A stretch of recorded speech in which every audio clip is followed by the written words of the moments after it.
And speaking about partners, we go to India. And actually, Dubrovnik and India go a long way back, ever since the Dubrovnik Republic traded goods and was dominating the spice trade in the early days. That was free trade globalization before globalization, so to say. But today, from the EU to ASEAN to the Quad, India, the largest democracy on earth, is building relationships with key partners, both regionally and globally. What is India's vision for the Indo-Pacific, and how does India view the current trajectory of global political relations that we have just now heard? And in that vein, can there be a truly effective multilateralism where the consensual voices of many and rather than the perspectives of a few dominate the global agenda? Thank you very much. I must thank the organizers through you for arranging this forum for a conversation around issues, and that too an honest conversation. At least from the first panel, my point of view is there has been open-hearted conversation. So open-hearted conversation becomes essential in addressing the issues. And the issue that we are faced with, and I'll pick up the strands from what has been spoken before. One is this the first disorder in our living memory? Answer is no. And if you look at it from India's perspective, I have another hat to wear where I also hold the office of the Minister of Culture. And one of my offices is in a building which is National Gallery of Modern Art. And I often quote that the collection in that modern art gallery is 400 years old plus. So that is Indian perspective. So 400, 600 is modern for us. And we talk in terms of, 6th century BC and 5th century BC, et cetera, et cetera. So that's the whole perspective you get. And in that perspective, one of the important ways of looking at the problems is that what we call order or what we call disorder is very transitional. And the global view cannot, and especially in case of Europe, cannot be geographically limited to Europe. Because if you have to look at things, it has to be looked at from strategic perspective and global perspective. And your actions can lead to exactly the opposite impact what we are trying to achieve and engage.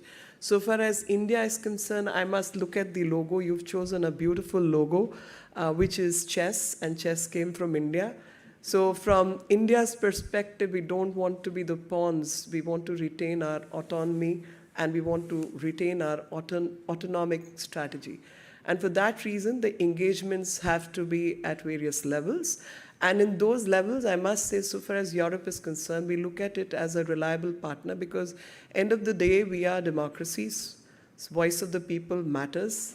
And when people speak in unison or otherwise, in maybe chaotic at times, but that voice nevertheless matters. So democratic engagement, plus we are all market economies. The government, according to me and according to Government of India, has no business to be doing business. So business is usually done by non-government bodies, and which are businessmen and conglomerates and cooperates. But behind the shield of cooperations, if there are governments operating, it becomes difficult to engage with. And multilateralism is something we all believe in, and that is what we believe. And when it comes to global order or disorder, my perspective and point of view would be that if Europe limits itself to World War II and post-World War II order, so World War II was in the sense that we created UN, and through UN we wanted to create global order. And that creation of UN itself, post-45, is this the first conflict we are seeing? UN was created with two purposes in mind. One major purpose was that conflict, if at all, come between the countries, they need to be peacefully resolved. And we should not allow any conflict to happen. And if there is a conflict, there should be bodies and people who can engage and avert that conflict. Now, from 45 till 23, this is not the first conflict. And this is, according to me, not the last conflict. Because we have to reform the UN. We have to work at multilateral fora, which is in the interest of Europe as well as India. And we have to identify that when I say democracy, India is also the mother of democracy. The perspective that India brings on the table is that you need to engage, and more so, dialogue and diplomacy becomes more and more important in the times of crisis. And like-minded bodies, people who think alike, need to collaborate, work together to resolve the issues and work at reforms. And reforms, until worked at, this disengagement of a sort and having a very focused approach will not help. And the consciousness of Europe needs to go beyond geographical entity and more in terms of strategy. So when we strategically engage, we have to look beyond the immediate benefits, and democracies will always have a cost to pay.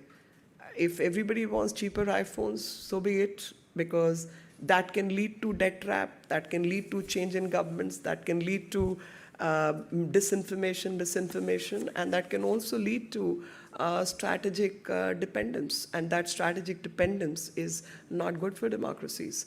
And I actually was very impressed by the words used by the foreign minister of Croatia when he said, we have to work towards public goods and not towards individual benefits. So if we take this as a phrase which is to be followed by action, then we need to think that when do people, conglomerates, governments become so superficial that everything gets to be done for personal benefits and not for global good or not for public good. So things which lead to those instances also need to be averted. And that's where Indian perspective comes from. And perspective which has seen ups and downs, which has seen invasions, which has seen conversions, which has seen 1.4 billion people, and the kind of transition we have gone through. Over 75 years, the kind of achievements, and especially 9 years, if we focus on 46% of global digital payment is being done in India, and that's the kind of infrastructure India has successfully built in 9 years. $1.6 trillion worth of goods and services is what India is exporting. When you look at Indo-Pacific, 50% of the global trade and 80% of the European trade is channeled through this region. And when you're channeling through this region, this is the key to how the world is going to be shaped at. And for shaping the world, as we all believe in, I think certain strategic thinking and also strategic engagements, which are beyond personal greed and more on need and sustainability, will help. India is one country which has achieved its target of renewables of 40% 9 years before the requisite time. And we did not stop there. Prime Minister started with Campaign Life, which is sustainable living, and sustainable living in terms of life for environment. And so whenever you're achieving some target, opportunity also means responsibility. So let's be responsible for our jobs and words need to lead to action. We are a land of Buddha, as Prime Minister said also, that this is the time for Buddha and not Yudh, which means not war. And so the thought behind Buddha was, it is a middle path. And that middle path, which is not leading to any access of any sort. So whether it's consumerism or it's piety, you have to choose a path in between. And that middle path will lead to enhancement of everyone. Growth, prosperity, peace will follow. And that's the Indian thought which can take everyone together. And if I may say that we have very, very ancient thinking, a few centuries BC, a Vedic world. Of course, we took G20, Vasudev Kutumbakam, that world is one big family.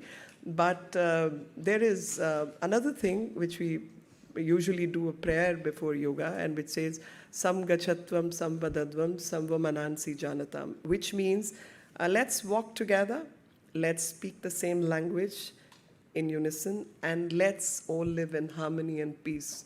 So till we decide to work on these principles, the disorder is going to be the order. So if we really want a true order, these three factors need to be collaborated with and cooperated with. Thank you, Madam Minister of State, for these truly insightful remarks. And to pick up